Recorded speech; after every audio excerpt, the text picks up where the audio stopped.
Does anybody remember the Spongebob episode, The Sponge Who Could Fly, that aired on March 2003?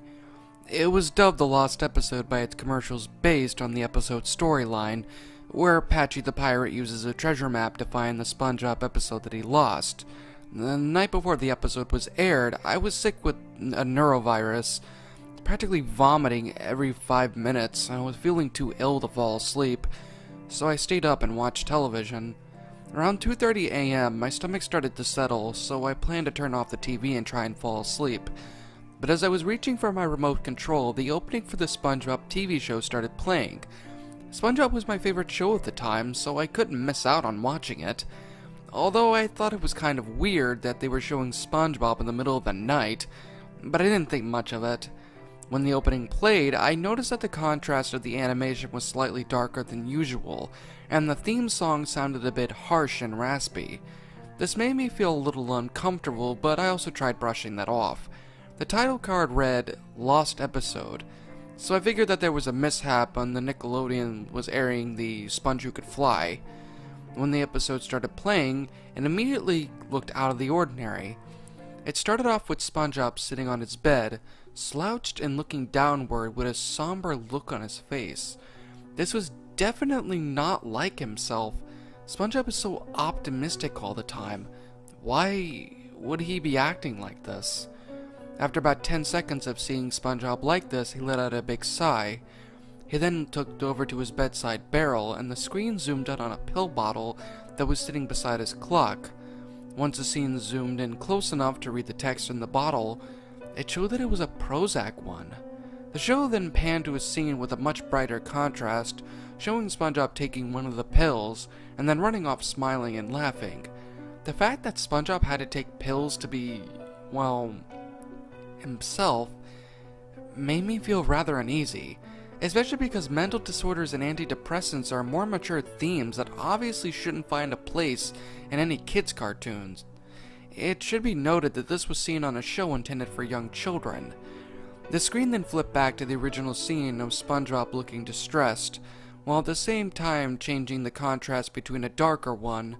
The screen froze on SpongeBob for a few seconds, and then flickered to a new scene. The scene showed SpongeBob at his desk, the same one that was in the episode Procrastination, with a Prozac bottle, a piece of paper, and a pencil. In the scene, instead of staying in one contrast, the colors just kept on flickering from light to dark. SpongeBob gripped the pencil in his hand, and a tear rolled down his face. The part that bothered me the most was that the tear didn't look like the usual blue, cartoony tear style that the characters in SpongeBob usually cry out. The tear looked completely realistic, as if it would have been a drop of water rolling down from my TV from his eye. SpongeBob wiped his tear from his face with his sleeve, and began to write on the paper, reading aloud what he was saying. I can't take it anymore, he said. As soon as he got that sentence out, a faint noise started playing in the background. It sounded like a child crying. The noise continued playing as SpongeBob continued writing. My life has been horrible and hasn't gotten any better.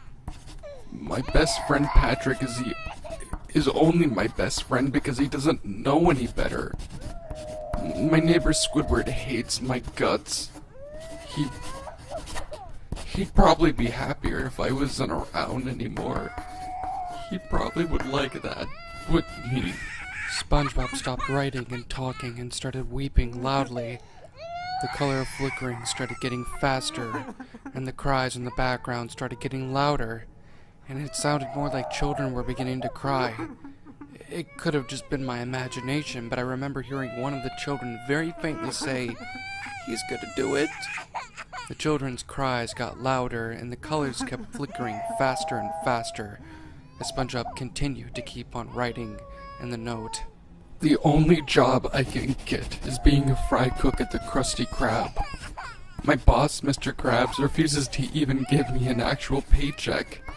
He just basically uses me to get more customers in. I'm in my 20s and I still don't have my driver's license. Sandy's the only girl I've ever had in my life, and even she's just a friend.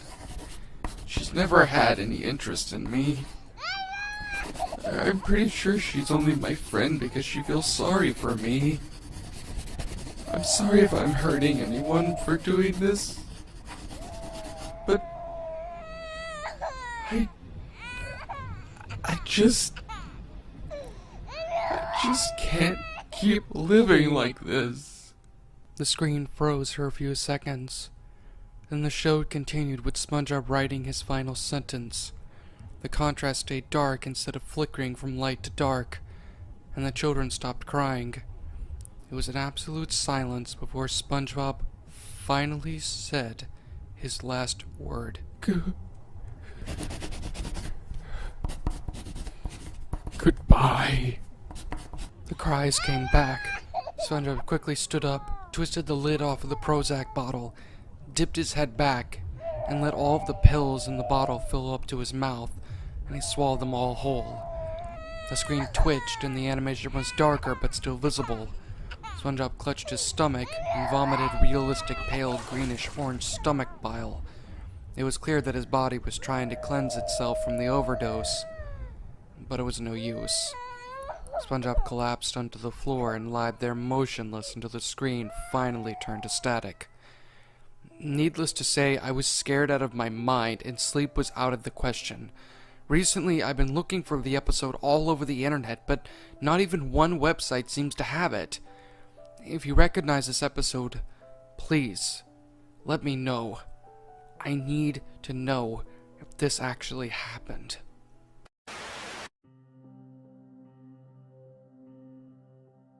Hello there, my little shadows. It's me again, your master, the Shadow Reader. I hope you all enjoyed this little tale of horror. I honestly hope I didn't traumatize you too much after this. If you're new here and want to become one of my little shadows, then hit that subscribe button down below, and also make sure to turn on post notifications so that you can be the first to watch my brand new content when it comes out. Until then, sweet dreams, my little shadows.